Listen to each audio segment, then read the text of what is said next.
All right, guys. Thanks for joining us for another RIN episode. We are up to number lucky 13. And so we had to bring in some lucky guests with us today. We do appreciate each and every one of you that have already subscribed.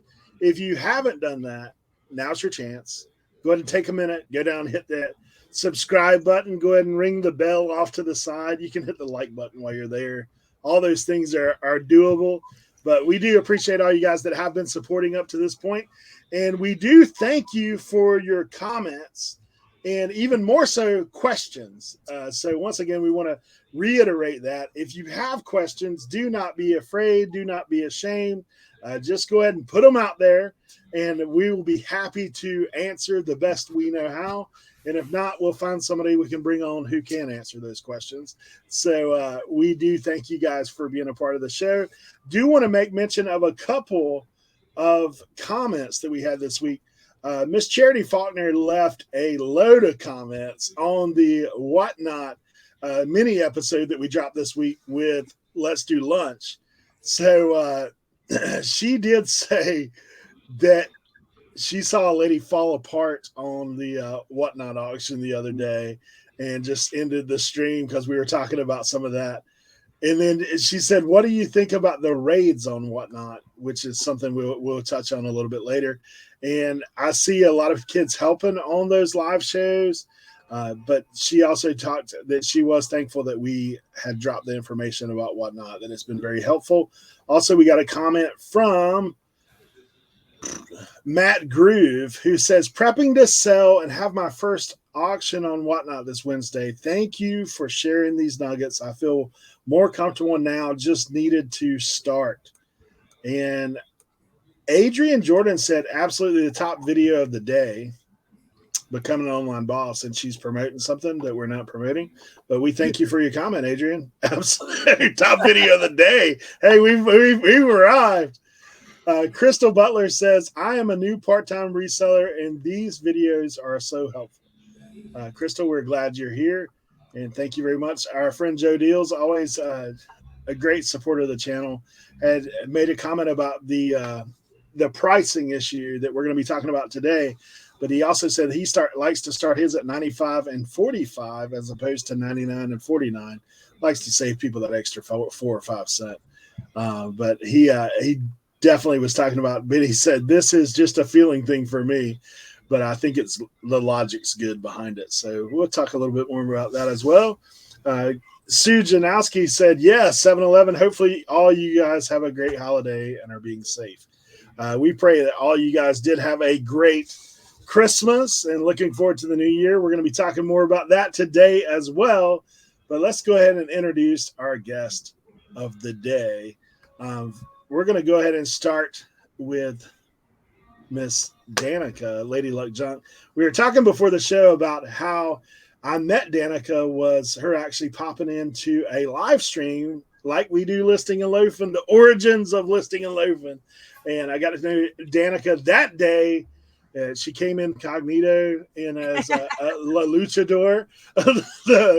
Like she was, it was actually her birthday, which was cool. And she's actually helped me co-host back in the day on the Obxpicker channel.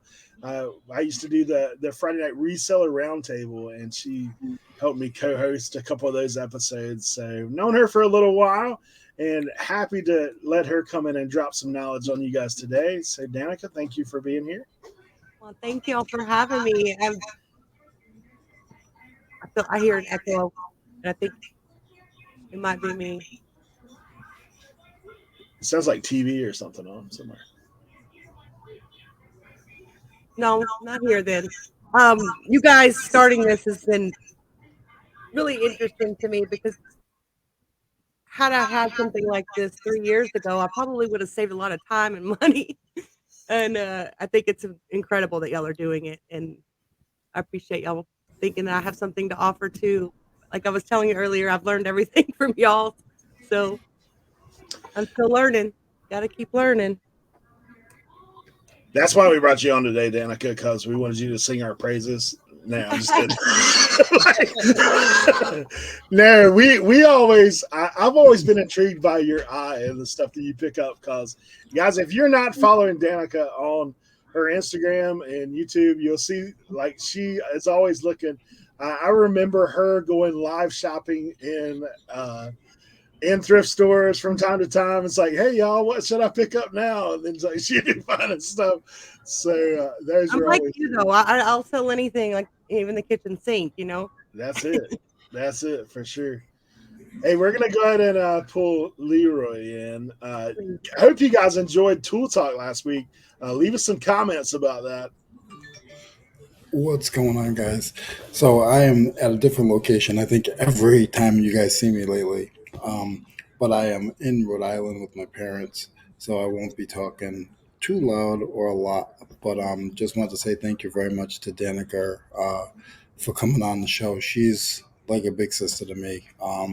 I I don't know what else to say. All I know is if you guys get any vintage clothes between 1920s and 1970s, before you do anything dumb with them, make sure you message her because I was about to cut an outfit up, and she saw that I was going to do that. She's like, "Nope," and she was a woman of her word. We made a deal, and so that was like that meant a lot to me because I didn't want to see the people throw it away. So I was just going to cut it up and sell it as pieces. But thank you, Danica, for coming on today. Now we'll go to he's out of the dark today. He's out of the dark today. Listen, right when we go on, my son's friends are at the door and the dogs are going crazy. So hey, look, new hat, look, new sweater, new hat. There you go. This is the official. This is that official mission hat right there. That's the thing. So look, dogs are going crazy. Dogs are going crazy already. So I'm gonna mute it. We'll talk more once we get it all situated. Hey, and last but definitely not least, we're coming live from the DMV. We're headed down and getting that. We had to get the road cam in for today. So, Tim, over the years. Hello, ladies and gentlemen. I am reporting live from I-95. It is bumper to bumper traffic, but I would not miss it for the world because this is important to me.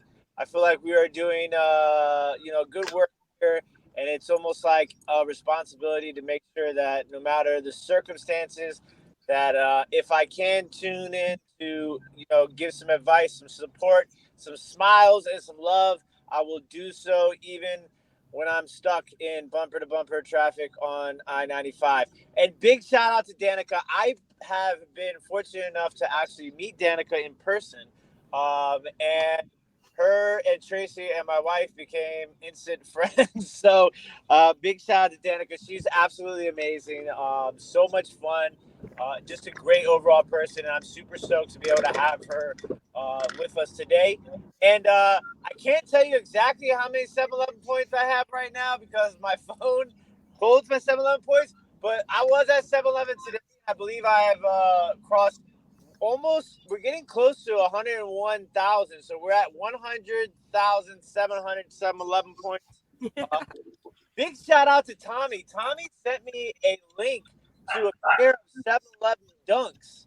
So those might be in the future, depending on how my bank account progresses over the next couple of days. But I'm super excited for today's episode, as I am every episode, because we're going to just give you guys a different insight into a whole bunch of different things to hopefully help new resellers, old resellers, every reseller, and most importantly, have a good laugh and smile and attitude moving forward as we talk about what's to come in 2023. Hey, so that's actually a pretty good little intro to. Tim said, I'm almost at the 101, and we're going to hit the 101 right now. Hey, so in today's 101, the question has been posed by some beginner resellers. How do you know what to price your item? And we kind of want to go into how do we know what to price our item and why do we price the way we do? We talked the other week about TPP, right? Title, picture, price, in no specific order, but those are 3 key elements when you're making your listing on whatever platform, whether it be eBay, Poshmark, Etsy, Macari, Grail, Depop, Facebook. There's tons of other Kitizen. There's all kinds of stuff out there. So how do you know how to price your item? And we'll go ahead and jump in with Leroy because I know he'll be the longest.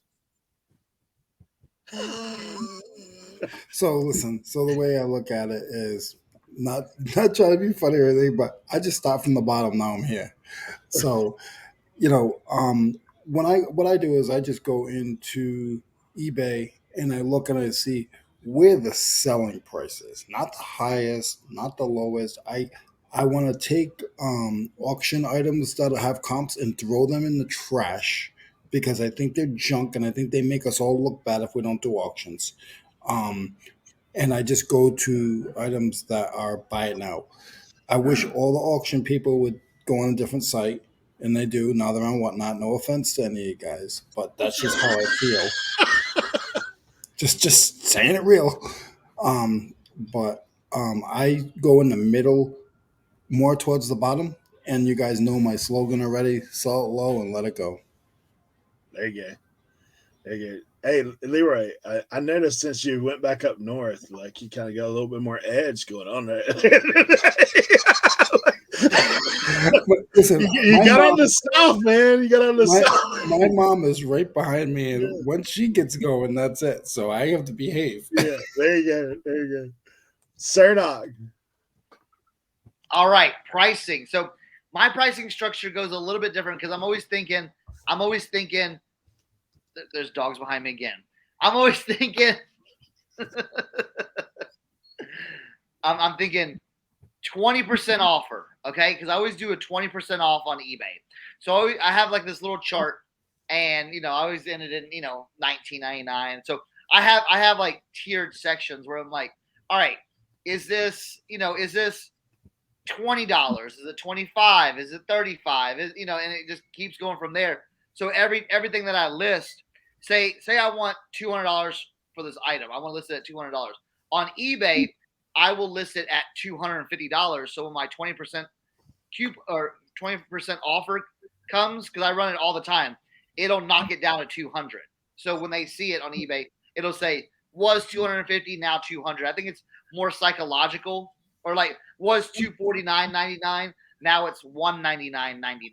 So I think it's psychological. Now on Grailed and Poshmark, I leave it at the 250 mark. Before when I like cross list, I'll import my items from eBay before the 20% off hits. So that thing that I'm selling on eBay for 250 or 200, it'll be marked on Poshmark at 250. I just sold a Le Creuset pot that I was sending out offers for 150. I had it marked for $200 on eBay. I was sending out $150, $130 offers. Boom, sold full price on Poshmark for $250. So I don't go. It gives a little more like play on those things. If it's not Poshmarks aren't everyday sales, so it's like, well, if I'm gonna list on Poshmark, I'm gonna list it for a little bit higher too. So that's how I go around it. Now comping stuff, I mean, here and there for more items that are like competitive, I'll do the comping. But a lot of times it's like, all right, I see something close, but they might have sold a Carhartt jacket for $35. Well, I know I can get anywhere from 75 to 100, so I'm gonna mark mine up there. I'm not beholden to the comp on most items. So it's like, look, I think it's worth it. I'm gonna put what I think it's worth. So. Danica. Oh, well, same. Exactly what he just said.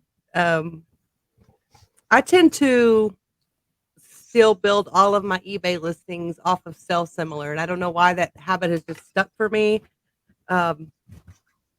I usually will see where the price is and kind of go a little above the middle But like he said, if it's something that people are underpricing and you know the value of it, then just because the comps are showing that doesn't mean you have to go with that. Like, because I feel like there's this thing where, let's say it's this bottle of water, and at one point in time, people were buying it for $50. Well, 500 people got this bottle of water and they're trying to sell it for that. And there's the undercutters coming in and going, well, I'll sell it for lower and lower and lower and lower. And eventually the comps become low. Yeah. So you have to kind of have a little bit of knowledge on the item, and don't be afraid to go take it back up to what it's worth. And I do the 20% off, and through different holidays, I'll even do a little bit more, especially if I'm finding that there's nothing happening, I'm listing and there's no movement. I will go ahead and do a little bit more. Also, I take into consideration like my cost of supplies and time and promotions, and so sometimes you may look at my prices and think, ah, she's never going to get that, but at the same time, I'm like not afraid to hold on, and that's a different philosophy for everybody. Some people like to list it low and let it go. And I have a warehouse and lots of space, so I'm able to kind of let things sit a little bit longer. But yeah, same kind of deal. All right, let's get our road cam. Let's see what Tim's got going on with pricing. Not too much. No, I think he's stuck in traffic and stuck on the screen. But what? There he is. Tim, let me unmute you real quick. Good. Yeah. All right, so I'm pretty much exactly like Cernoch and Danica with a little bit of Leroy. So I also constantly run a 20% sale on my eBay store. So I always price everything so that when the sale number kicks in, that's the number that I'm actually looking to get for my item. I also always price my items with the idea on eBay that I'm going to more than likely send an offer. So I add a little bit of wiggle room in my starting price so that when I send out an offer, that I'm still comfortable with the money that I'm getting for that item. Now, because 75% of my sales are made through offers.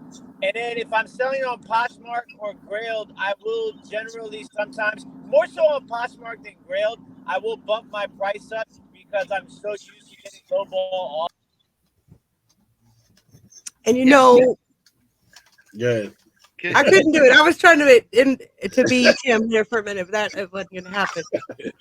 He dipped on us, but no, I mean, I know, like, honestly, these guys are, Tim and Cernoch, when they first started talking about that kind of stuff, like, and we were hanging out about running a constant sale, I did that for a while. Then I kind of got lazy with that and didn't do the 20% off anymore. But, the only thing I would add that I do is I do look at the sell-through rate of items. So like if you're running and that item, say there's 90 listed and 90 sold, I know I can pretty much price that thing to the higher end and get the higher end. If there's like 100 listed and one sold in the past 90 days, dude, you're going to have to scrape the bottom to get that. You've either got to have a better, we talked about it, right? We talked about TPP. Like, you need to have a better title. You need to have better pictures. And sometimes you got to have a better price. Like if it's an item like that. But if you're looking at it and say, wait a minute, like they've sold theirs on auction. Okay. We know, like Leroy said, we can pretty much toss out those comps. Those comps aren't relative to reality. Yes, there's probably somebody that sold just to get rid of it at a super low cost. But if you take that into account and you look at, I, like Danica, do sell similar. Like that's what I use to list all the time. Now, I also know, because I've been around Cernoch enough, like, hey, make your own listing. Hey, make your own comp. There's none out there. Make your own comp. So I still do sell similar to get most information. Like, say I do have a Carhartt jacket, but my Carhartt jacket has a different color or something like that. Yeah, I'm going to go over. I'm going to grab that listing. I'm going to pull it in. I'm going to, add some stuff, take some stuff away, make it my listing, but also because I'm the only one, I can set the bar wherever I want, right? So I'm going to set the bar up here and then take offers or send offers. You know, that's kind of what I'm looking at. And as far as what they're talking about with like Poshmark and that kind of stuff, I'm a baby posher. You know, I've been doing that for about a month, so like I'm still learning on that level. But I'll tell you right now, if you send me an offer on Poshmark, for the most part, right now, I'm like, let it go, because I've paid 50 cents for everything I've got on there, pretty much. So it's one of those things. I'm trying to just build a repertoire in Poshmark to where people look, oh, he's actually sold stuff in there. Not and that's actually a great point for you newbies out there. Okay, we've been doing this. We all have experience in sales and reviews and feedbacks and all that kind of stuff. When you first start selling, you're probably going to have to be on that low end, because people are like, oh, wait a minute, you got 0 feedback, you got 1 feedback, you got 2 feedback. You might have to, give a little bit more incentive. You might have to be on the low end of that comp just to get the sale. But like I said, once you get going with it, all of these things you can take and say, hey, this is going to help me along the way. So, yeah. To kind of piggyback off of what Tim said too, taking offers, you know what I'm saying? You want to have enough meat on the bone there to where you're able to take offers, because if something's like, well, that should sell for $40. Yeah. Guess what? Mine's going to be listed around like $50 to $60. So when I do get that offer, I'm like, okay, that's where I kind of wanted it anyway, or I'm okay with that, to take that offer. Because if I mark it down to $40, then I'm getting those $25, $30 offers where I'm like, oh, I can't sell it for that. So you gotta leave yourself a little wiggle room, definitely when you're doing offers. Like, I always say like this. For me, I'm always like, go a little bit higher. If I'm like, well, should I list it at? Cause I was listing some socks today. Well, 3 of them sold for $48. I have 6 of them. So where should I put it at? I'm like, yo, I'm gonna be more around that. Instead of like $60, I'm gonna be like, no, let's go a little bit higher. Let's get up to that $80 mark for those, instead of just like, dropping it down to 60 and then I get a $50 offer. And then I'm thinking in the back of my head, well, they got 48 for 3 pairs and I've got 6 pairs and they're offering me 50. So it's like, hey, bump it up high. That's always, hey, if I'm always questioning it, I'm like, you know what? Let's run it up $15, $20 more. So. Yeah, you can always go down, but you can't go up. And the thing about the other platforms too, like Grailed and Poshmark, the reason I go higher on Grailed, I always go higher on Grailed because they have a different market and a different buyers, that will spend a little extra money, because they're not go, oh, I'm not going to get off of Grailed, I'm going to go to eBay and see if I can get it there. So it's like, think about what platforms you're selling on too, and what makes those special as well. If I could just say though, as a new person who's just learning, just starting to just picking up things on instinct, you're going to make mistakes, and there's like this almost kind of a divide of people who are like, don't list it if it's not worth it. But that's also how you learn. So don't get too caught up in the pricing of every little thing when you're trying to learn. I feel that it's you don't want to lose money, but at the same time, it's about getting that feedback and making those mistakes on the stuff that you didn't pay a lot for, and don't feel like, oh my gosh, I just started reselling, I got to make $50. It's okay. Yeah. It's time. Absolutely. Yeah, I totally agree with you guys. On my end, like we've talked about this before, and Danica just actually brought up similar to my point, is when you buy, I always say box lots. When you buy box lots, you buy stuff in bulk, it will sort of force you into selling things that you're not used to. But I promise you, whatever you bought, you have $1 into it. So when that's the case, like Christmas, there was a couple things that were like I gave people like half price. So if they were like, "Oh, would you do it for 25?" You're like, "You know what? Merry Christmas. Here you go. Take it. Got paid $2 for it. Like $25, whatever." It's been sitting in the store. I use a color background for every year, so I know that the red stuff, whatever's red still, is about a year and a half old. So that stuff I can pretty much give it away. And now this, I have the teal color, and then in another month or so, I'll switch it to another color. So I use that also. So quick, if somebody gives me an offer, I know where I need to be with it. So when you go in down below and see Leroy's store down there, and you're just scrolling through red background, like, hey, send him an offer, and you can get that stuff on the low. But yeah, all the guys' store links will be down below, and we're gonna include Danica's today if she's okay with that. Of course, we'll put her in. If you see something weird, let me know too, because sometimes we get on a roll. I'll even go back and look at stuff, and I'm like, well, no wonder you haven't sold. You don't even say that you're a shirt. Yeah, I actually found a listing today that I was like, man, this didn't even have a picture with it. Like, what in the world? Like, it's kind of crazy. I don't know. One of those things. When you look at that stuff with offers and all that, I mean, that's part of it too. Like, you kind of have to think through the entirety of it all, not just like, okay, this, because I do see people all the time. Like, obviously, you guys all see, if you're doing similar, you're going to see eBay suggested price, right? But that thing's not right, dude. That's not even close to right, because you've got the guy that sold it at an auction that ended at like 3 a.m. for 99 cents. And then you've got somebody that sold it for 100, and eBay's going to say, oh, I think it's a $50 item, or I think it's a $30 item, when it's not. That's not reality. So try to look at just some of those things. But like you said, it's different levels. If you're a brand new, I mean, just like I am with Poshmark right now, I can tell you, like, unless it's just completely ridiculous, I'm like, hey, let's go. Let's get the sale. Let's take it. Because all the clothes that I put on there, at most, I've got $5. At most, more than likely, I've got 5 cents. Like, it's not much. So I'm trying to build a reputation there. So one of those things. You guys got anything else to add on that? Last thing, too. Also, I've had this experience too. We're talking about offers.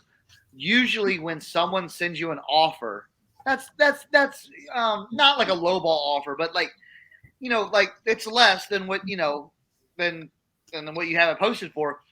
I feel like sometimes those buyers are the good buyers, where they're oh man, I got a deal, to where they may not be as picky if there's a something like they're not gonna be like, oh well, that's a good point. They when they pay full price, then I think they're more picky. But if they got a deal, they're thinking, oh man, I got a deal. You ship it out fast. They get it. Oh wow, so it makes the overall experience a little bit better because of that. So that's why I say, that's why I do offers, and so I can get that kind of like good experience with my customers. It's funny too, like one of the things that we always, I don't know, I know we all have that thing in us. Like, when you get that lowball offer, right? Like, there's that little thing, oh, I can't believe this guy offered me that. But then if you flip it around on the other side, I am the lowball offer guy. Like, if I'm at the yard sale and the guy says how much, man, I'd do $1. Yeah. Like, I mean, I don't think anything about it. Like, I just, like, if you're going to make me give you a price, I'm going to be low. Like, if you let me do that. So I don't mind the offer. I have had, like, the other day I did a counter offer, and the guy would go up $1 every time he'd counter offer on Posh.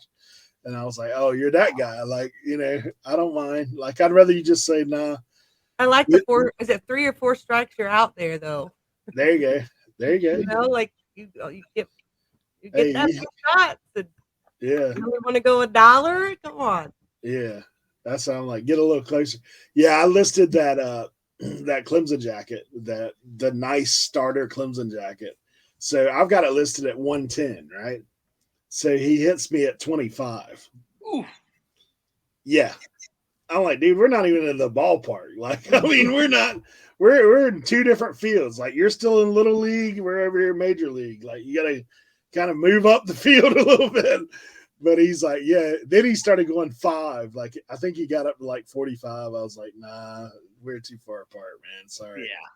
Like, we have to live and learn another day.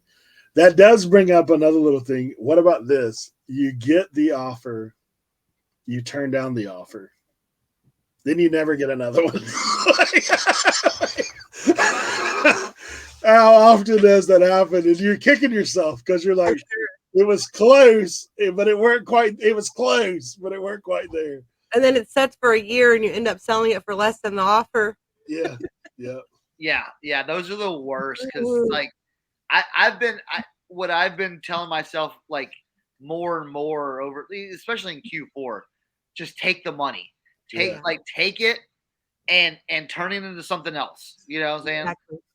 Like just get it out the door. Because recently I had a sleeping bag, a high-end Marmot sleeping bag, $200. Okay, I had it listed for. I already had 8 watchers on it, and I listed it last week. Okay, I had a $125 offer come in, and I'm like, take the money. I spent $3 on it. I said, take the money, because you know what would have happened? I could have easily said nah or countered and lost the sale or whatever. And even with 8 watchers, you never know. I've got things that have 25, 30 watchers from 2 years ago that still hasn't sold. People just, I'll just watch that. So it's like, I said, you know what? You paid $3 on it. Someone's waving $125 in my face. How am I not going to take it? Yeah. So that's what I've gotten a lot better on, is like, I could have sold it for maybe 175, 150 or whatever. But it's like, take the money. Just put that money into something else. There you go. You're right. Sometimes what I'll do is, if I know that I'm still making 3 times my money, even though it's lower than what market is. If somebody sends me a low offer, I'll be like, yep, to see if they're bluffing or not.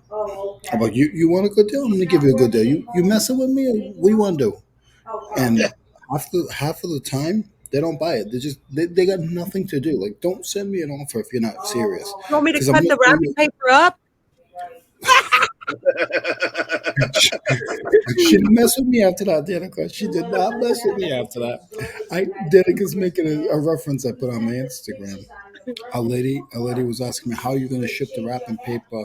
When are you going to ship the wrapping paper? I said, well, I can do it cheaper if you'd like me to cut it up. And she didn't mess with me no more. Don't mess with me. Leroy, you're selling custom sizes now. Is that what it is? Hey, I only need a 10 by 12. I only need a, yeah, there you go. Here you go. I just accepted an offer on Poshmark. Boom. Hey. There we go. You know what I'm saying? How easy is that? Yeah. That's the thing. It's one of these. All right. Hey, I didn't tell you guys about this earlier, but we will go around the horn just a little bit. What's trending? Like, what are you guys selling? We'll do that.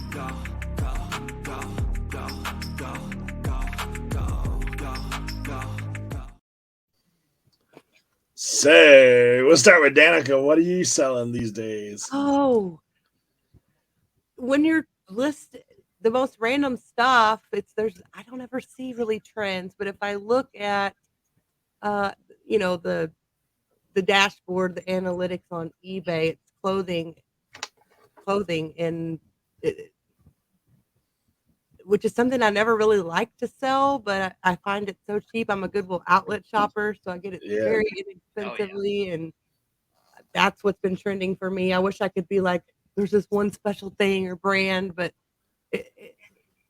it's really what I list is what I sell. So that's what kind of clothing items are you really getting into right now? I wish that I had a better answer to this. I've sold a leopard print rabbit fur coat, but also it's a lot of Christmas stuff, of course. I need to you said that we were going to speak on the goals, and that kind of goes further into this conversation is yeah. I need to know that kind of stuff better, like what's trending, and I don't have a good answer for you.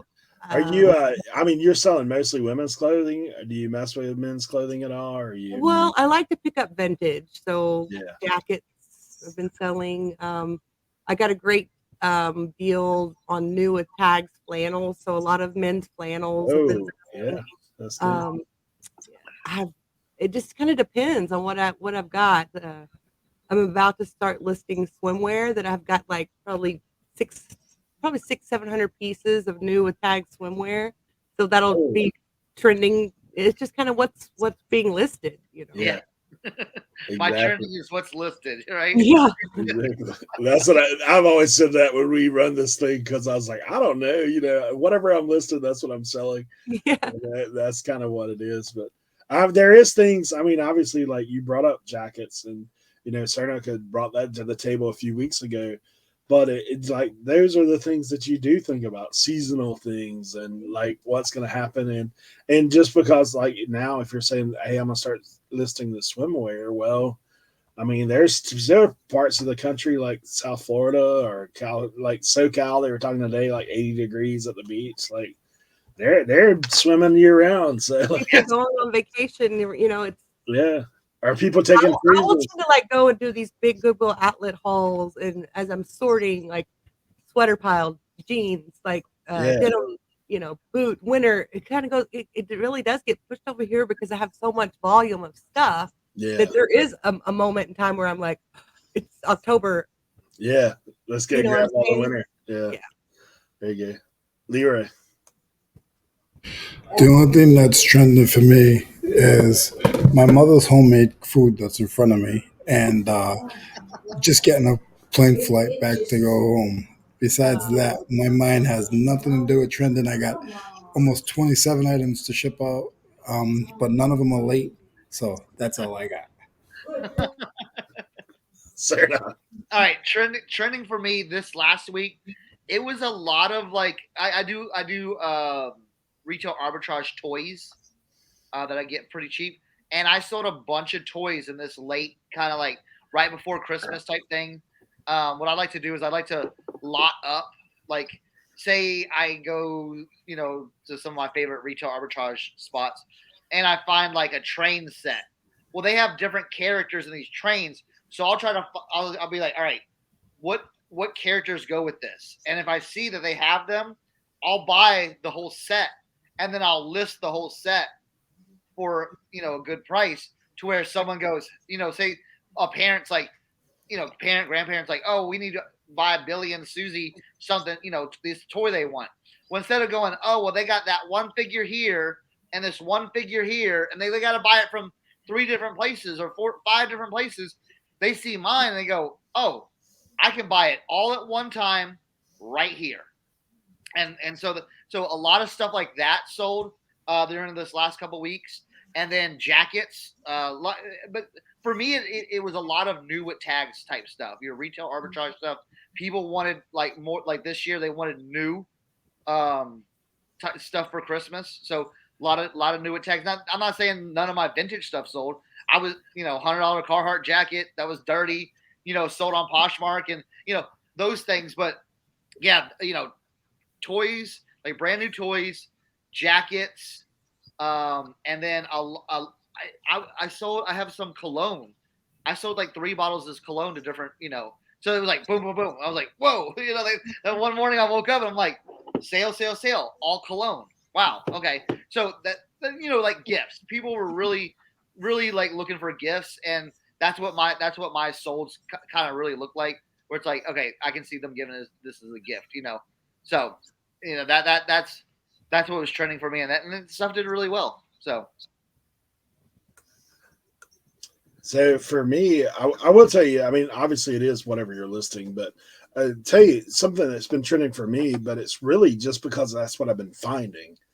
I've been finding, like, I mean, it's a household name, but Bose stereo equipment, like, dude, I've had some hits with Bose lately, and it's like it's pretty amazing that I probably have found more bows in the past month than I've found in the past 3 years. Like, you know what I'm saying? Like, I'm like, what's going on? But hey, they sell.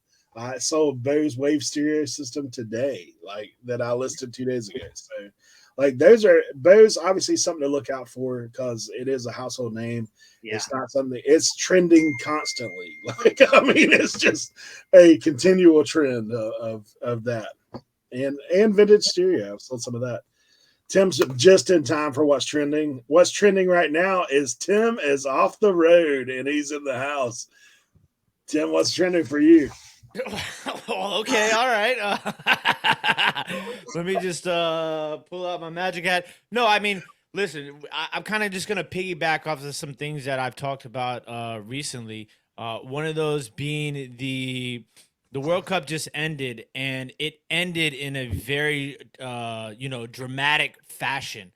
So obviously, it was France and Argentina that met in the finals, and there's a possibility that this might be Messi's last World Cup. And to go out on top right now, if you look at anything related to Messi, the prices are through the roof. So those are something where you can find Messi jerseys. I mean, like anything Messi related, you could probably, if you find it, you can probably make a killing on right now. I personally was watching the Messi and Mbappe cards on eBay during the World Cup final, and I had it all sorted from lowest to highest, and like I was trying to buy like all the dollar cards, and they were literally going like as I was trying to buy them, they were selling.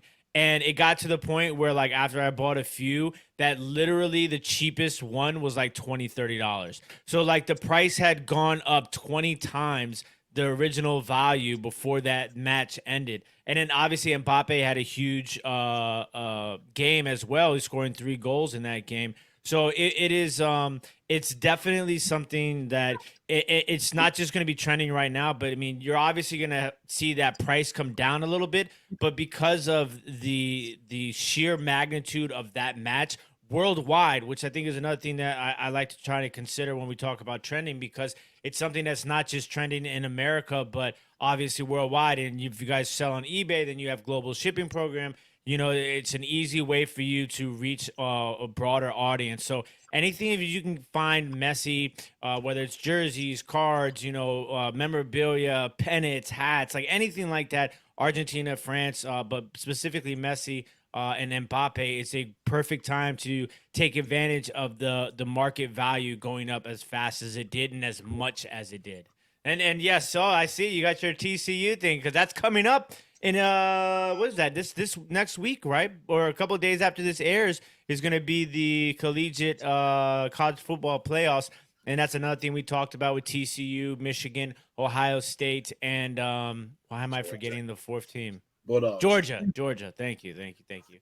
So just to kind of piggyback on that sort of stuff, because it's important to remember that just because it is an event that just happened doesn't mean that it's going to it's just going to disappear again. Things like that are going to have a little bit of longevity. Obviously, you're going to see some fluctuation in the market values, but right now is a really good time to be able to move some of that stuff because there's going to be tons of eyes on it and you're going to get a really good value.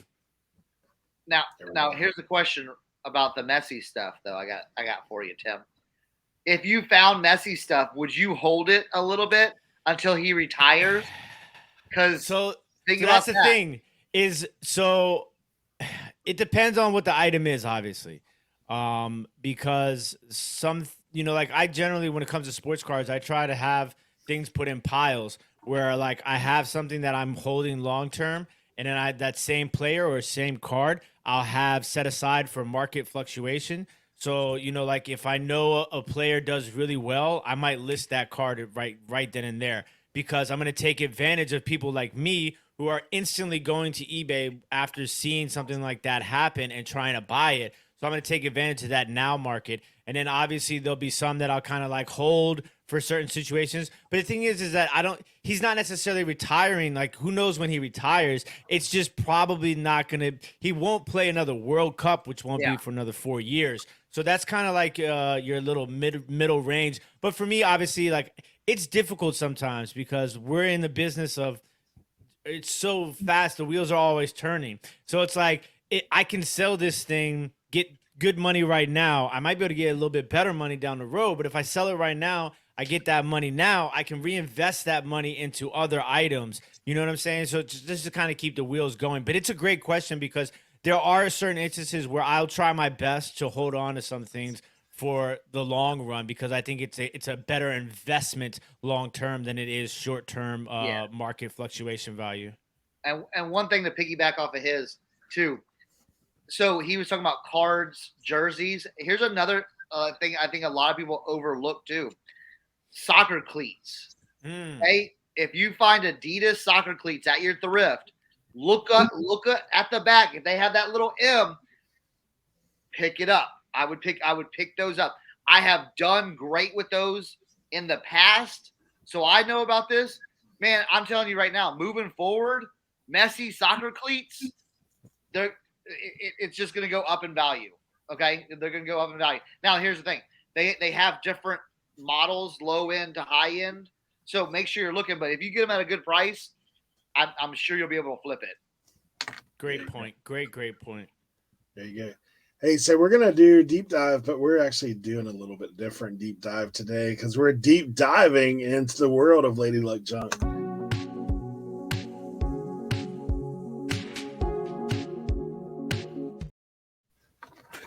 Hey. We'll put us on the side just so that you're not all alone in there. Okay. But honestly, we just kind of wanted to find out a little bit more about Danica's reselling journey while we're here, because we all start from somewhere, right? So Danica, I'm still on the journey. What got you going reselling? Like, I feel like I've told this story so many times that it's boring, but I guess if you don't know, so I was in the beauty industry. I sold cosmetics, and then I became an esthetician, and I worked in spas, did facials and tattoos for your face, and all the girly things. And I felt like none of the companies were ever providing customer service properly. It was always like get the money, and they would cut corners and make promises and not.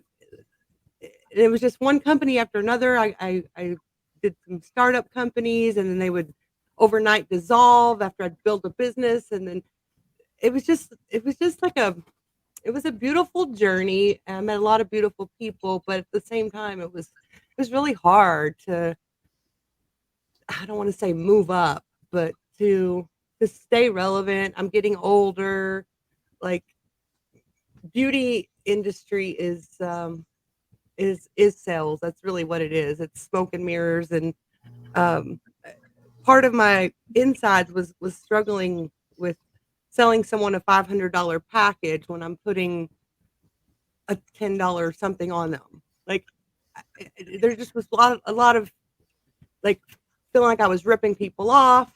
That most of the women didn't care. They just but, these women would come in, and I would have to hear all of their political views, and then they were so varying, and I just have to be like, oh yeah, and it really became exhausting. And I was like, you know what? I'm gonna open up my own place, and I'm gonna do it right. I'm gonna be honest with what people are getting, and treat them right, and really like cater to the people who treat me right. And I didn't have the capital to do that. Like, I tried. I went out on my own and rented rooms here and there, but it takes money, So I started reselling a little bit here and there, and something happened at my last job. I worked at a med spa, and I was talking to the doctor, and I was like, I'm thinking about going back to school and get my nursing so I can be do injections. And I've been like watching a lot of YouTube, and I think I can do injections, and I know all the muscles in the face. And she's like looking at me, and I'm like, so do you recommend I go for RN or for this? Or she patted me on the shoulder and said, just keep doing what you're doing. And I was just like, I'm not doing it anymore. I went home and I cried, and I felt so defeated and worthless, and I've been doing this all these years. I've never made over $45,000, and like I'm just tired. My husband was trying to cheer me up, and he bought me a lottery ticket called Lady Luck, and I won $400, and it did perk me up a little bit. And I took that and I went to the bins and filled my car. I think it was like $333 that I spent or something, or 333 pounds. There was some like weird number deal with it. And it just seemed like all these little lucky things were falling into place. And I was like, well, I need a name. And at the time, my YouTube channel was not a channel. It was just called Glow. That was just like, I'd go and watch videos. And I was commenting on things, and people would be like, well, thanks, Glow. I'm like, yeah, I need a name. And he said, what about Lady Luck Junk? Because I'm sitting there and I was like, well, that's kind of catchy, kind of weird. And like, it doesn't really roll off your tongue or anything. But yeah, so that was September 2018. I was just all in. That's awesome. Yeah. I really like, that's like an inspiring sort of story, you know what I'm saying? And it just makes sense, like the way that it all happened like that, like the Lady Luck like scratch off, and then like you got the money, and then you went and you know straight to the bins, bought some junk, and like I mean, like I feel like I just like watched the trailer for a Hallmark movie. Like that was awesome. I really like it. It does not felt like a Hallmark movie. It felt like well, trust me, I know. But I've never worked so hard at something and not really knowing where the end goal is, but still felt happy and satisfied every day. You know, like there's times where I'll call like Tracy or whatever and be like, "What the fuck am I doing? I don't know. I'm surrounded by junk, and I don't." You know, and I think that's what's important about us having each other in this community is we can like bring each other back down. Yeah. When Leroy gets that message of cutting up wrapping paper or whatever, like. I'm just so grateful to have found all of you and met so many of you in person. Like that it was so competitive in the world that I was in. Like it was just numbers and numbers and numbers. You got to do more. Oh, you reached your goal. Oh, now here's your higher goal. And it's the same in my business here, but it's mine. Exactly. And I'm able to provide the customer service that I want to, and I love so it's it. almost like you got everything that you kind of were looking for. Like you're doing it yourself. You know what I'm saying? Like you got your own thing. Like you're not necessarily ripping people off because like you're giving people things that they might not necessarily be able to find anywhere else. And it's not like you're charging somebody $100 for something that's worth $10. You're charging somebody $100 for something that's worth $100. You know what I'm saying?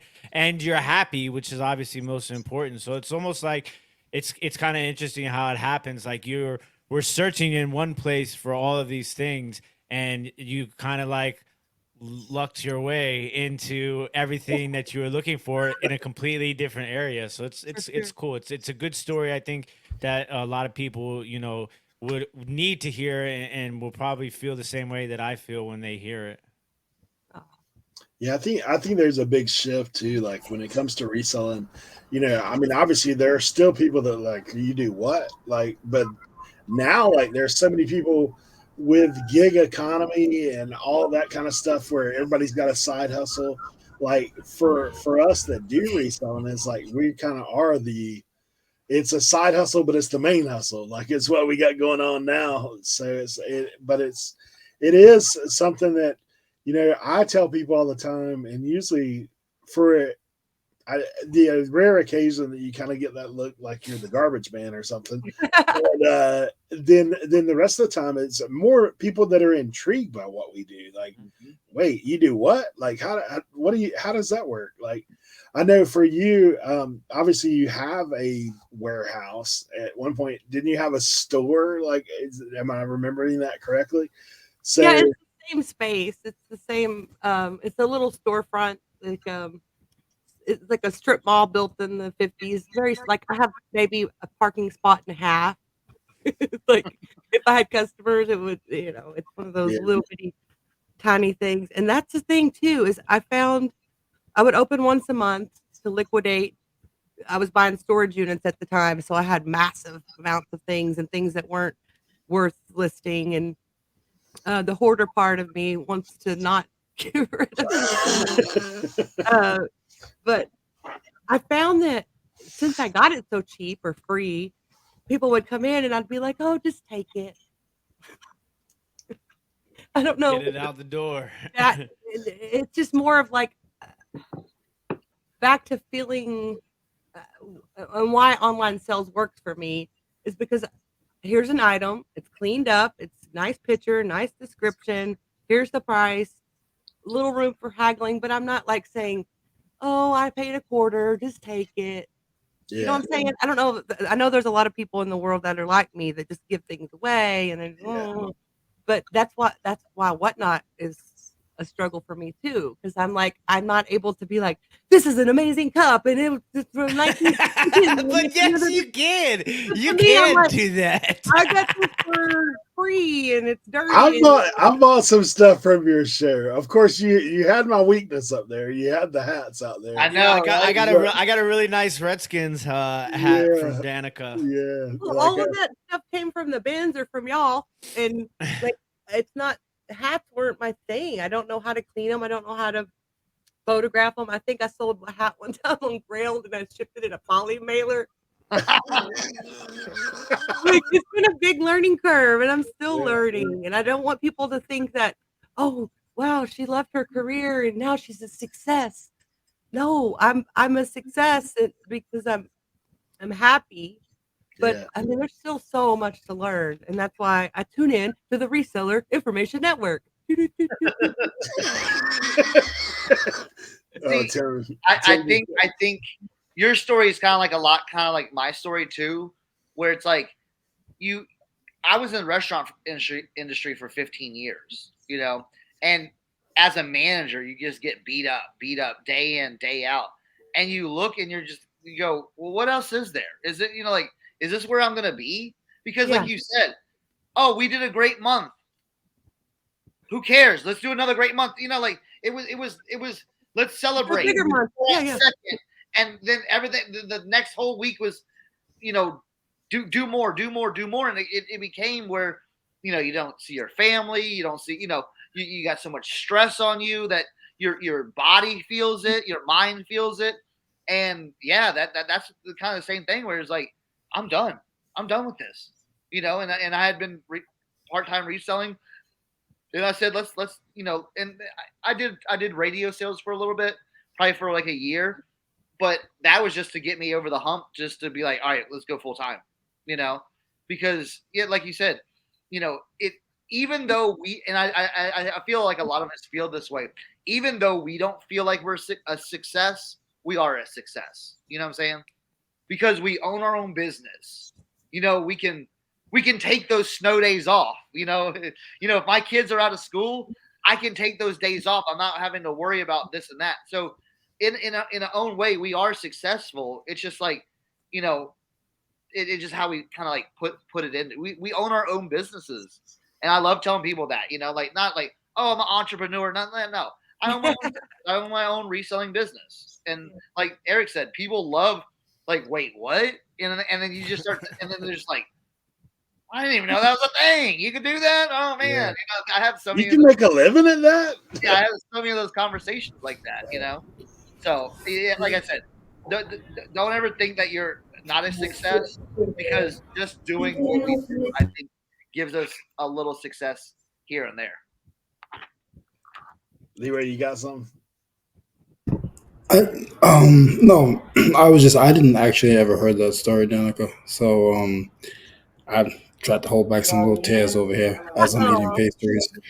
But no, it, like you said, Cernoch, a lot of people don't realize, they think, oh, you like, even with me, they'll be like, oh my God, you sell tools? Like, oh my gosh, they're so heavy. They're so heavy. You can ask Eric. He's been to my warehouse. I don't know how to use a box. A box? I don't use a box for tools. I put a little socket in a bag.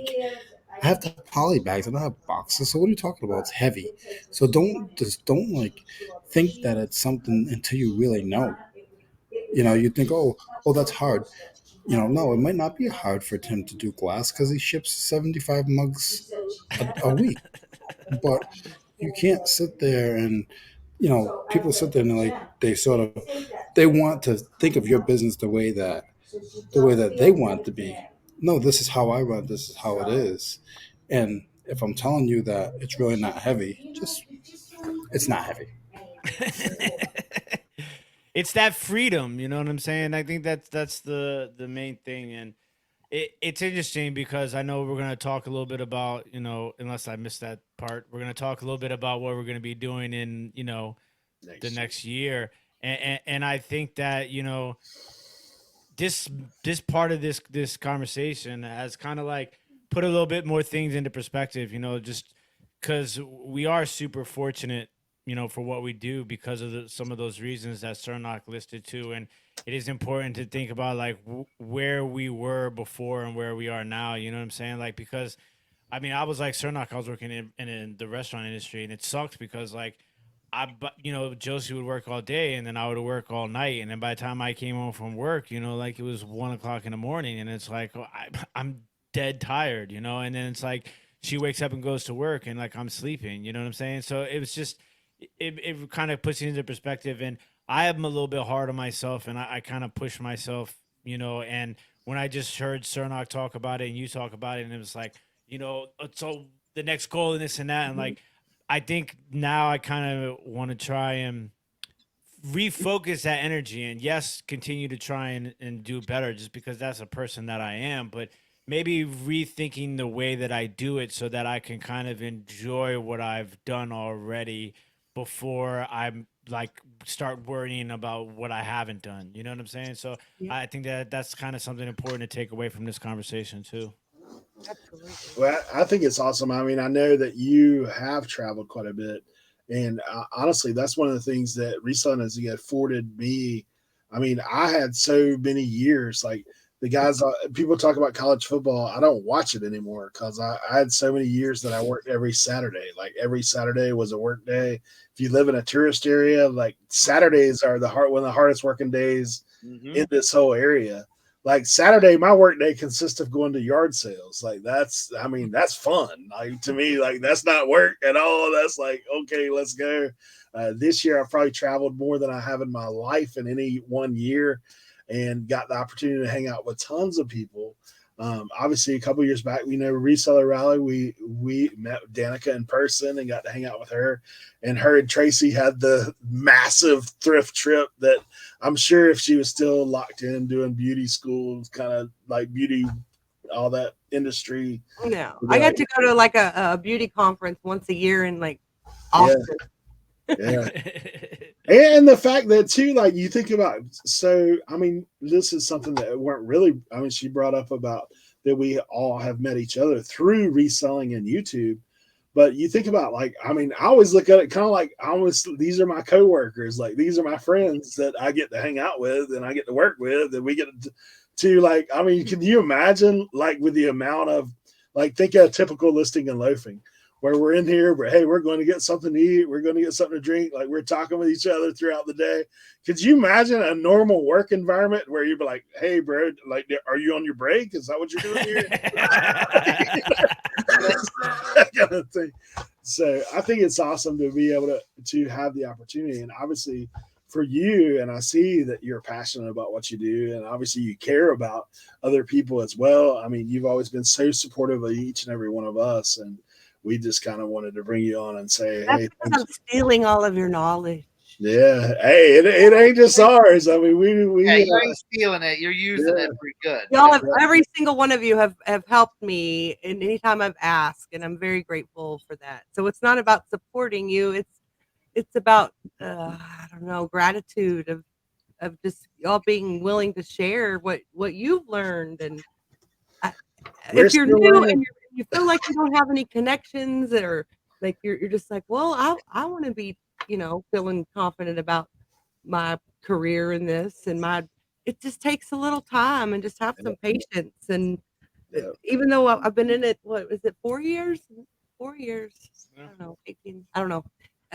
The amount of time that I have, I still put every penny back into my business because I have a husband that pays the bills. So I don't want people to like get the idea of like, oh, she's successful and she travels, and Yeah, I do, but like everybody's story is different, and that's why I love you guys because you all have a different story and you have different, circumstances that could keep you down, but you keep pushing forward, and I love it, love it, love it, love it. That's good.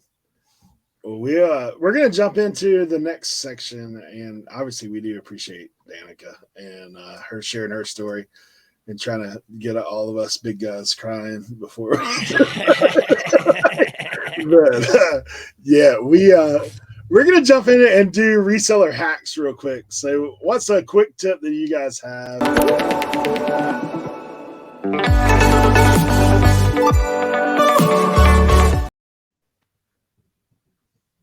Let's go, Tim. All right, so this is something that I mess up. I messed up twice last year, but I will never mess up again.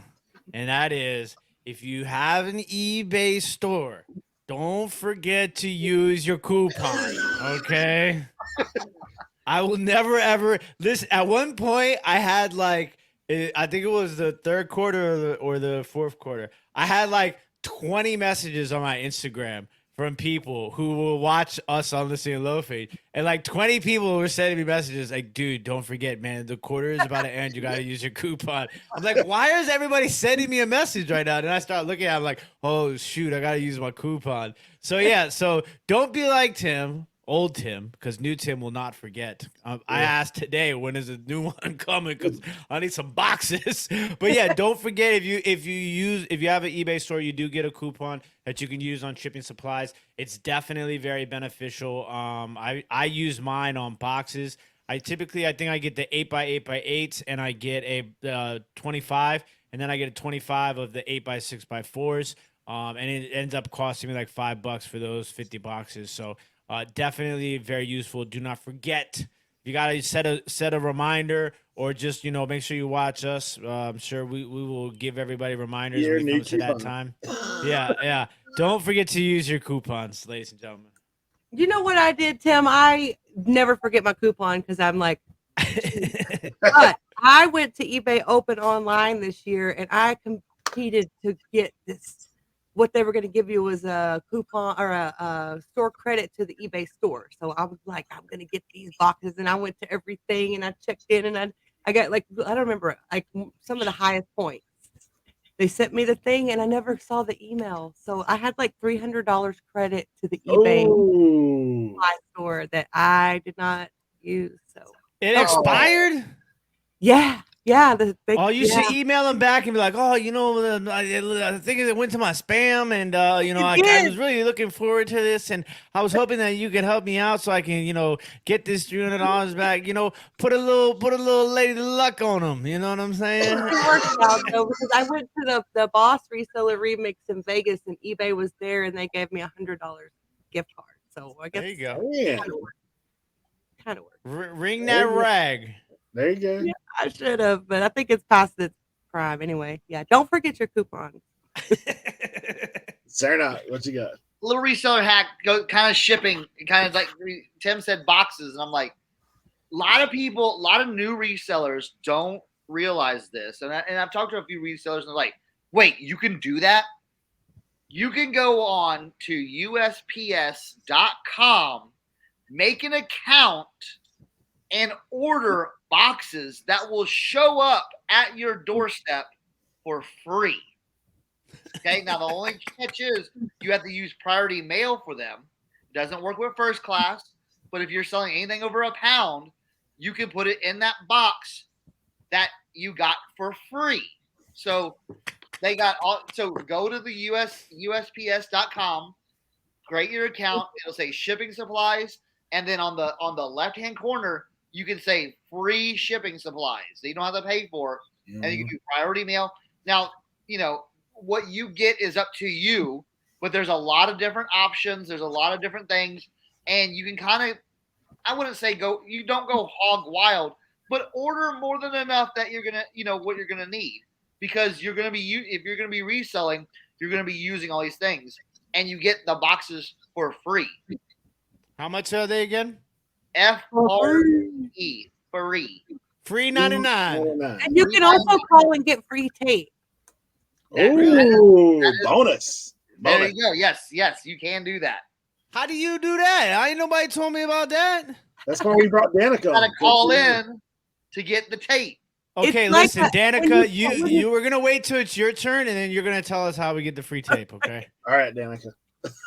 Oh, I believe it's just the USPS number. I have the number written down here somewhere. But when you call, you're gonna say, I need some priority tape, and they're gonna like kind of give you a lot of questions about like what are you gonna use it for, what are you shipping. They're like you're using it on brown boxes. That's your answer. You just agree to everything they say. Tell them how much you need.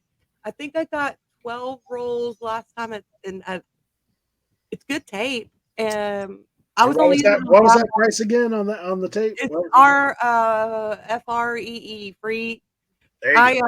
I went to my local post office and they were using it on the priority boxes, and I was like, y'all aren't supposed to do that. You have to use. And they were like, why? We do it all the time. So I've been doing it all the time too now. Yep. There you go. I mean, if they're gonna do it, like, anyway, there you go. Hack. Awesome. I love it. Because I don't know if you noticed or not, but I love tape. I use a lot of tape. I know. So I got another hack for you. Talking about free stuff. Leroy, I'm sorry if you're gonna take this one. We're doing all the free stuff.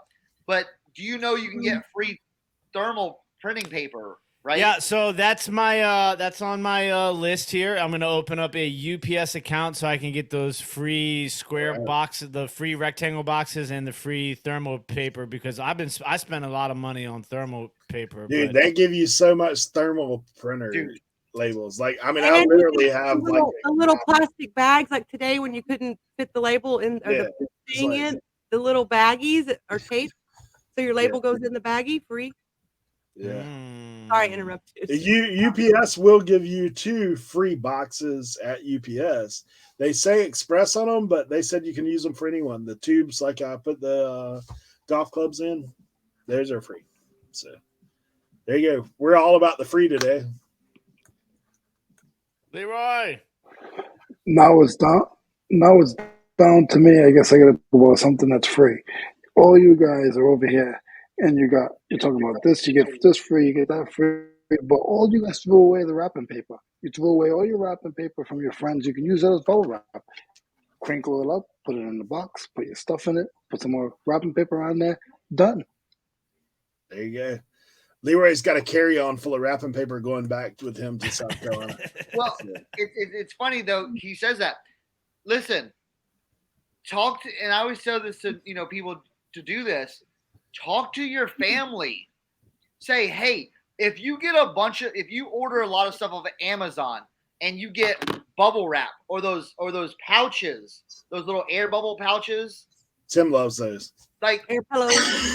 Say, hey, put a box together, put a box in the closet or the basement or something like that.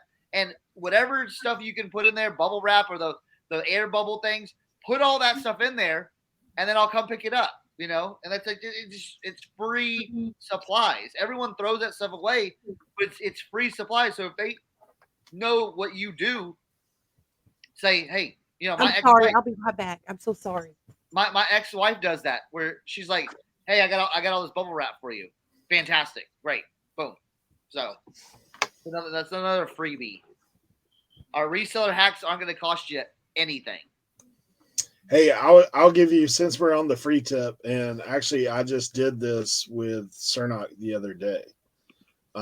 So if you are a crosslister, and I know you've got your own platform, program, whatever you're using, but Flip Crosslister has a free Poshmark sharing side of their app.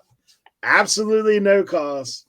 It's going to share your store, share your entire closet every day automatically. You don't have to do anything but hit the button, and it just runs and runs and runs.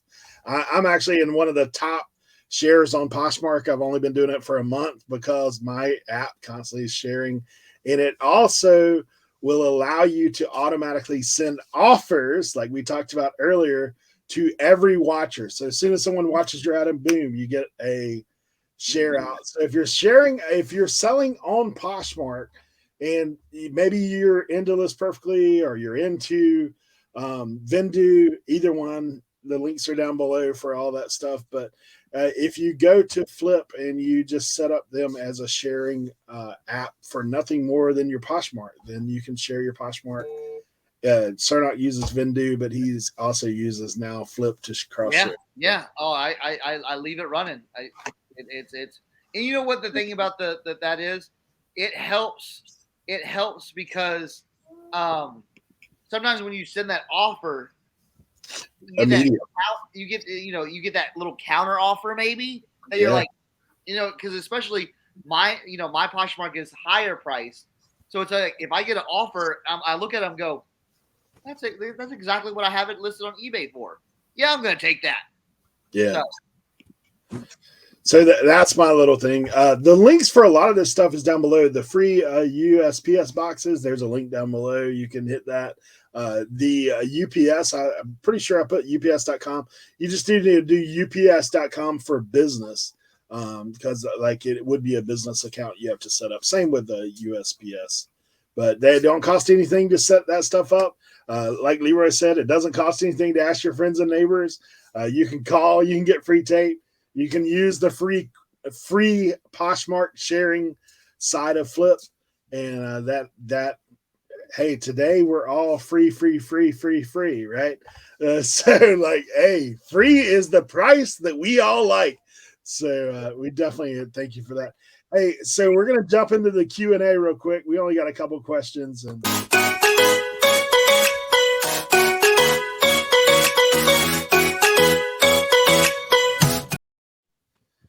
Got questions? Ask the experts.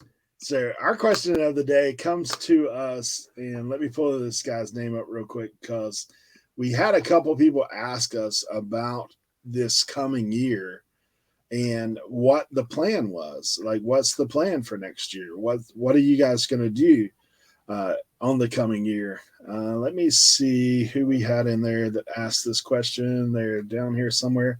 The other thing I did want to make comment of is we had a ton of support coming from Old School Picker, who has sent so many people to the channel this past week, and we're appreciative of that. So Mike G's G Shop says, great title section this episode. Wish I had the information when I first started.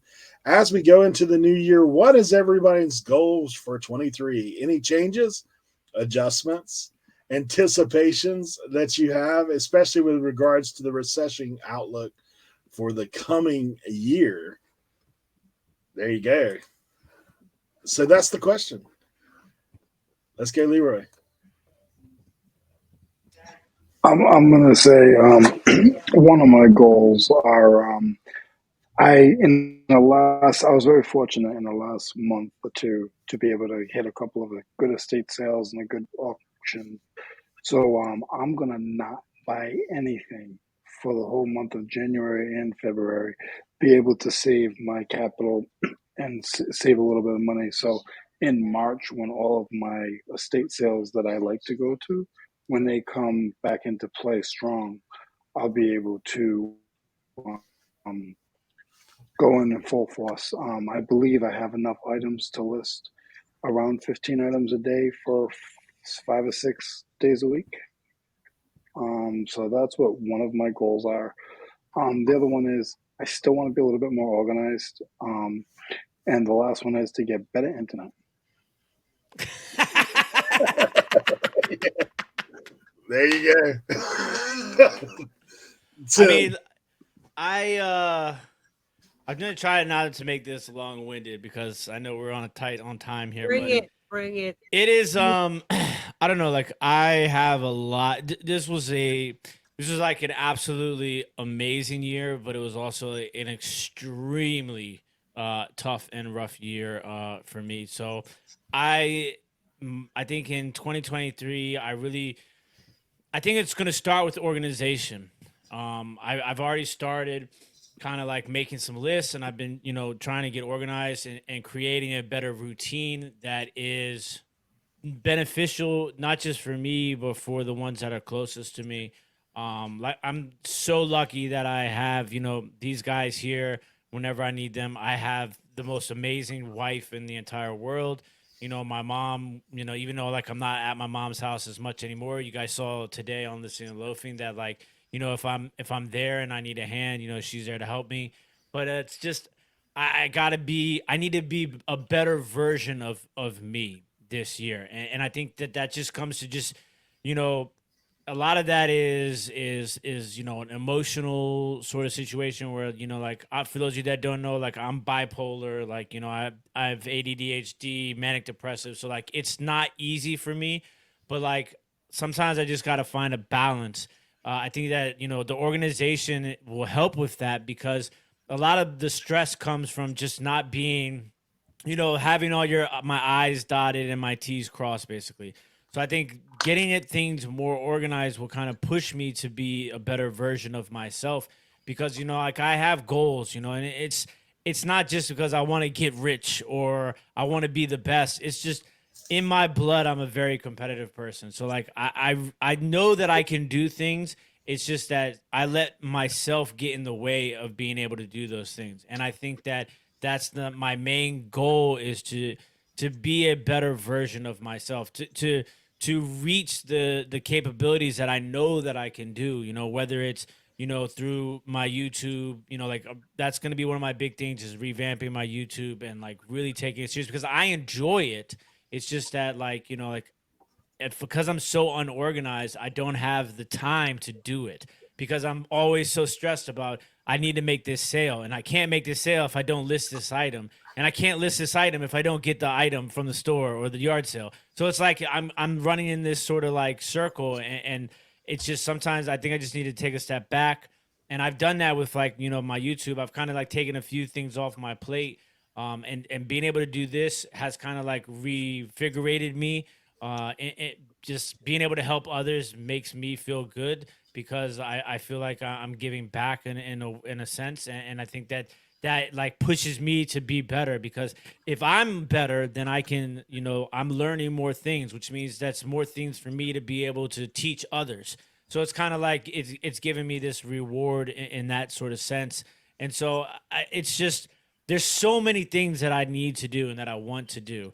But I think the base of all of that obviously starts with the organization because I feel like that takes a lot of stress off of me. And with that less amount of stress, it doesn't affect, you know, the rest of my life. Like I don't want to be stressed about reselling and then coming home and then, you know, my wife looks at me and she's like, you work for yourself. You're supposed to be doing this because it makes you happy and you're not supposed to be stressed like you work at the restaurant. So I have to remind myself of these little things because all these little things they add up and that's how we become better people and that's how we become better business owners and so forth. So I just think it's going to be a lot of tedious planning, but in the long run, I think it's going to pay off because I'm going to get into a better routine. I'm going to be more organized, less stressful, and be able to accomplish more because so much of reselling is time.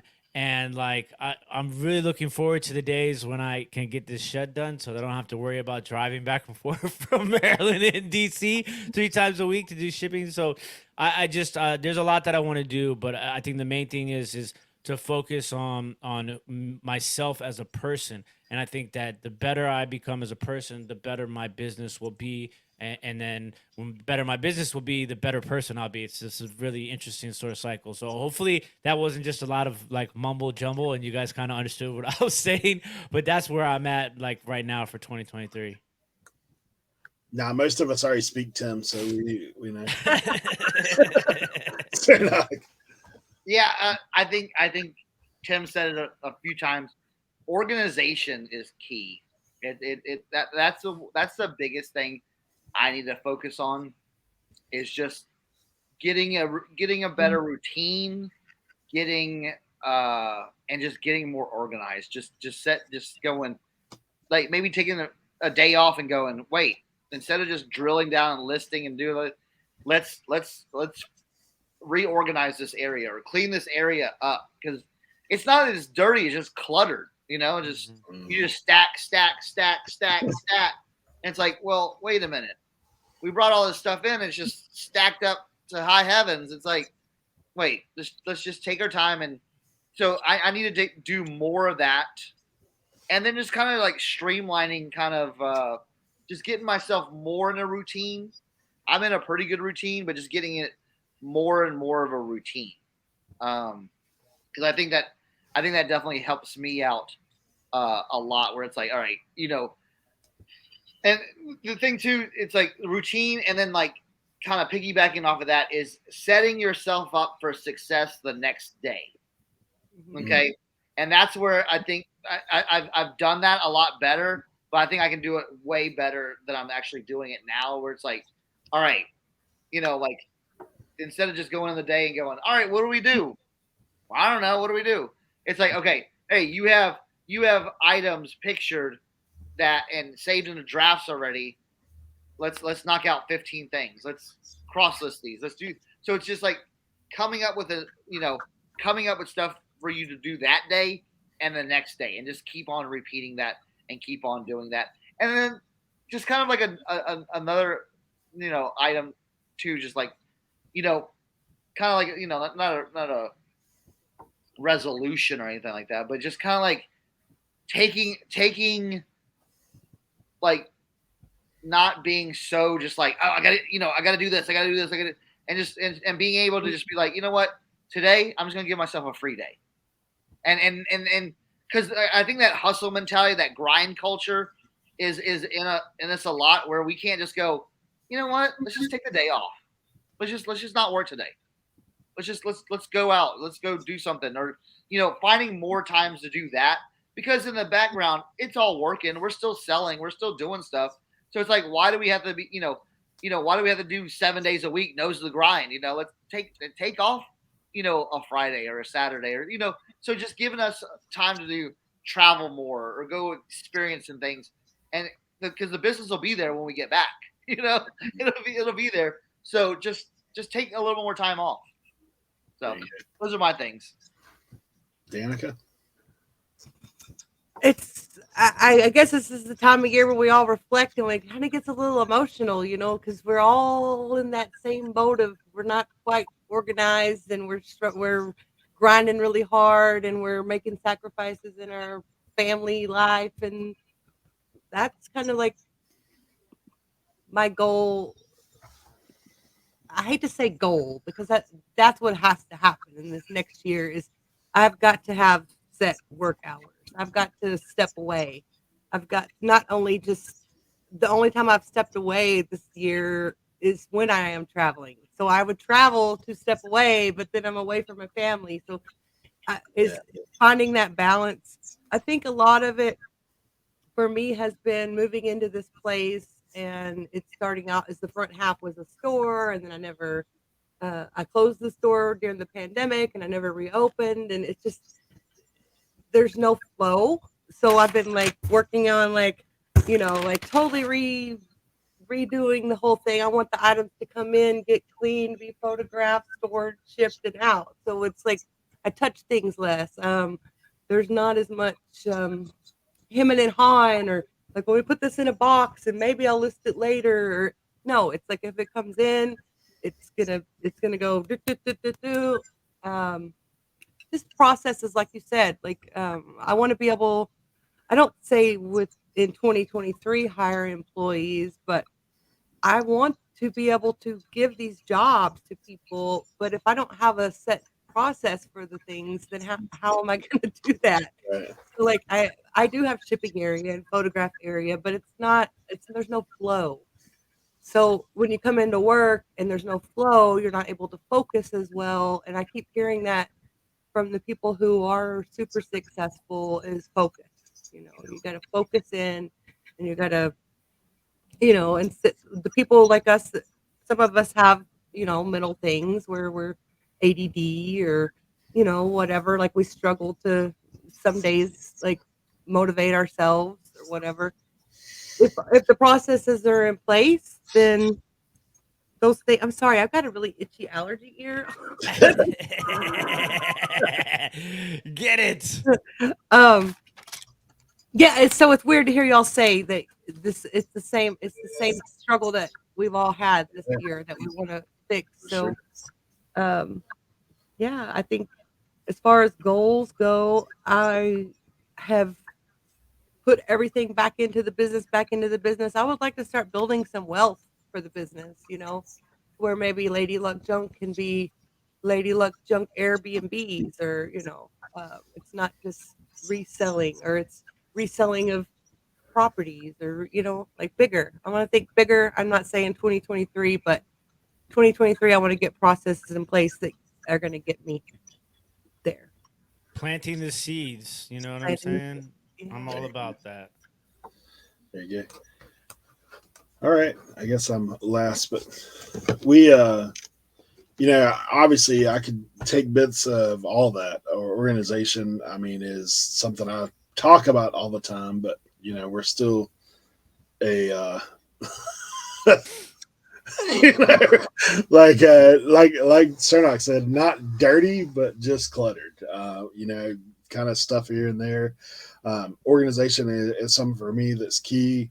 And the other side of it is that oftentimes I know what happens with me is I'm busy doing stuff, but like it because of things not being quite as organized, you're busy, but you're not being effective with your workday. Like basically I'm bouncing from here to there, or I've never been diagnosed with ADD or any of that kind of stuff, but for me, I know easily distracted is something that, for me, I'll work on something for a bit and then I'll get bored with that. And then I'll go work on something else. And I've left this undone, and then I've left this undone. So just more structure, more organization, like Cernoch said, setting yourself up for success or failure the next day. I mean, if you're already ahead of the curve, and I practiced this for a little while, because honestly, I heard it from Daily Refinement. He was talking about, like, I know it's not a new idea that he didn't coin it. That's just where I heard it from. But is, the fact of every day he starts his day with listing, and he lists, and then he, packs after listings, where it forces you, because you got to ship. Like, so for me, I'm trying to get in that mentality, but then after he ships, instead of doing like I would do most of the time, it's kind of goof off or, find a little project. He has a specific thing that he goes on, like maybe that's cleaning or testing or whatever that is. So now you clean, you test, and you set that stuff for the next morning to where now I can list again, like right out of the gate. I don't have to go look for things. I don't have to say, oh, what are we going to list today? Like I can automatically, it's there. It's in my face. It's already ready to roll, and rinse, repeat. Because I know for me, because you do work for yourself, like it's nothing for me to come in the middle of the night and like, hey, I want to knock out, 2 or 3 of this or 2 or 3 of that. But, if we're not careful, like we've all mentioned, if we're not careful, that's not fair to us or to our loved ones. If we're just constantly in that mode of, I'm awake, I've got to work, it's right here, I can just go to work. It's one of those things, like setting off time. I know my wife would greatly appreciate me being more organized and less stuff out of our living condition area versus in the shed organized in a way to where I can just go out there and work and keep it separate. And then piggybacking off what Danica said, ultimately there's an end goal. There's an end goal for me. I don't want to, like, I enjoy reselling. I love it. But I don't want to be in a situation to where I'm worried, like, hey, if I don't have a good month, a good week, a good, I want more residual income down the road. I have some of that already in my personal life. That's why reselling isn't my only thing. I still have income from other businesses I've had in the past. But like, I also see the benefits of that. If you can do this, I also would like what we're doing here. Let's teach. Let's bring up a whole other generation of people that can do this. I mean, because like you think of all of us, if someone told us as a teenager, like, man, that little guy, Tucker's Treasures, that was at FlipCon that we all met at the reseller rally 2 years ago. The kid's 10 years old. He's already selling probably more than all of us. But you look at that and say, man, if someone had taught me early on that I could own my own business and that I could do this and I didn't have to go work and flip burgers for $8 an hour when I could now probably $15 an hour. But like, right. You look at that stuff and say, man, I can go out and do this and make a living at it, but I want to reinvest it in myself in the future and something for my family down the road, because that's something that gets on my mind occasionally too. Is like, dude, if something was to happen to you, like you've basically left your kids a pile of junk to deal with. Like, I'm in a business, but not a business to where anybody could step in here and run it but you. So that's something for me that is on my brain that I think about and say, I'm not praying for anything to happen to myself or anybody else, but it's something I think. I mean, what are they going to do? Have an estate sale, like sell stuff for pennies on the dollar? Like, there's no way that they could come in tomorrow and know what I do and be able to operate this thing, or I probably wouldn't even want to. So those are things that are on my mind about the coming year. I know that those are long-term goals. As far as us, the RIN, I mean, I have goals in that as well. I obviously want to see this thing continue to grow, because I think it's a great opportunity for people to come to a place to where we're not going to bang on you about if you ask a question and it's not. I mean, we've all been in far too many Facebook groups to where it's someone asking a question, and like people are ready to string them up out back, and it's like, look, man, I mean, this guy's brand new. Like, we were all brand new at one point, and there's a limit to that. We know, there are other people in the community that do have Patreons and all these kind of things, and I mean, it's one of those things. Like, I feel like we can give you the information that is required, but we need your help. To be honest, we need your help. We need people that are going to consistently come in and ask questions. Hey, what about this? Hey, don't be afraid to ask these. We need great guests for the coming year, like we have today. Danica, who's coming in and just being very open and honest about her journey and what's going on. Because we, if you heard the backstory for all of us and know where we come from, honestly, I'm in a household where my wife is disabled. She had a stroke in 2001. So, she doesn't work. Like, it's on me to do that. My kids are grown. My parents live with us because they both have health conditions. Like, there's if we want to come with some baggage and just like, okay, I can't do it because of this and this and this, I know all these people's story. Like, I know what their backstory is.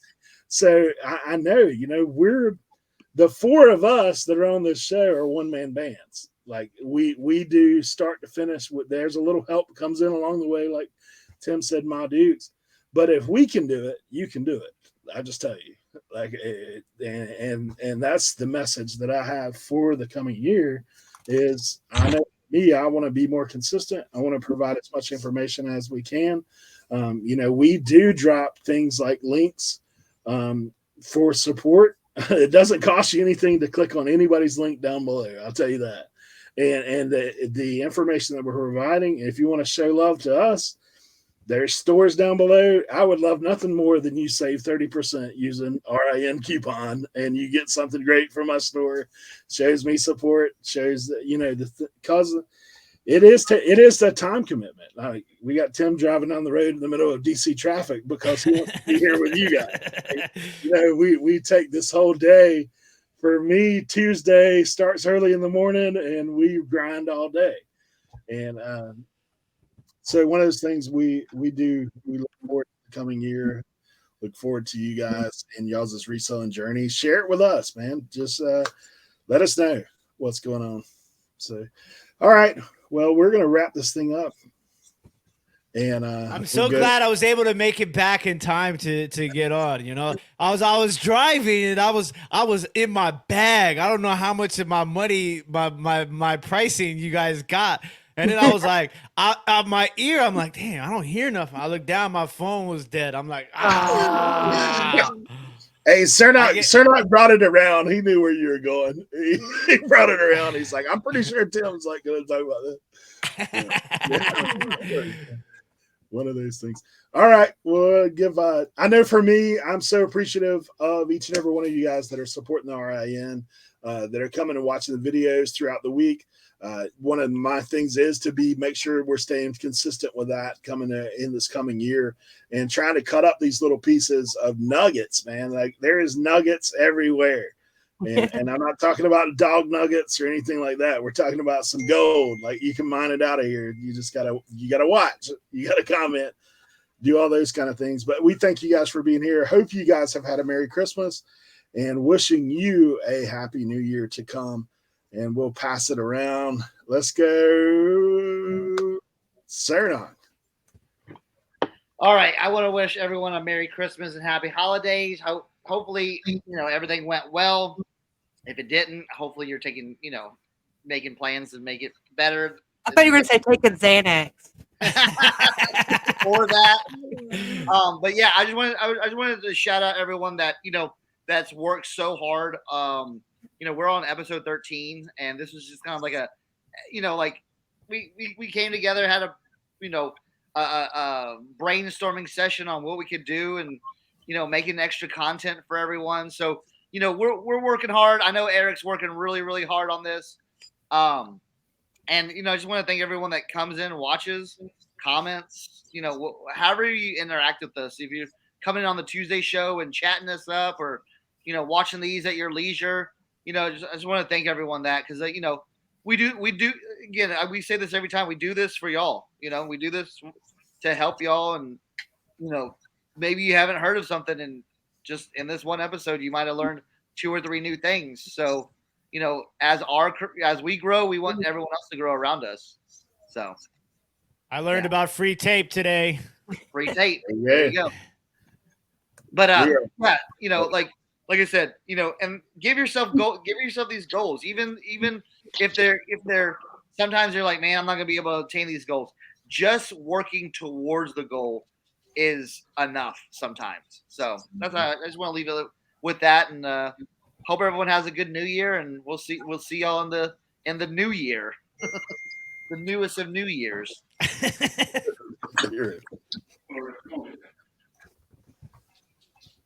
I just want to say thanks to Danica for coming in, and of course these guys are amazing. They I don't know why they let me on every week. They don't know where I'm going to be every week. I'm somewhere different, in a fishbowl